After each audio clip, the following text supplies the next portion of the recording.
আলাইহিস সালাতু ওয়াসসালামের ভাই হারুন। নাম কি প্রিয় ভাইরা? এই যুবকেরা ইসলামিক ইতিহাস জানতে হবে, ইতিহাস বুঝতে হবে, জানতে হবে।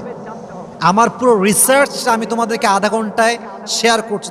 যারা তোমরা আছো যুবকেরা, অনেকে কলেজে পড়ো, তোমরা স্কুলে পড়ো, অনেকে কম ধারণা আছে বিষয়গুলোতে, ভালো করে বুঝবা। ফেরাউন যে সময়ে ছিলেন বাদশাহ, এই মাইকে প্রবলেম হয়েছে, সাউন্ডটা ঠিক করে দাও একটু। আচ্ছা, যেটা বলছিলাম, তো সেই যুগে ফেরাউনের যুগে একজন নবী, সে নবীর নাম ছিল কি? মূসা। এইদিকে তাকান, নবীর নাম ছিল কি? মূসা। নবীর আরেকজন ভাই ছিল, ভাইয়ের নাম ছিল কি? হারুন আলাইহিস সালাতু ওয়াসসালাম। তো যখন হারুন আলাইহিস সালাতু ওয়াসসালাম জন্মগ্রহণ করেন তখন হত্যার আদেশ বন্ধ ছিল, কিন্তু মূসা আলাইহিস সালাতু ওয়াসসালাম যখন জন্মগ্রহণ করেন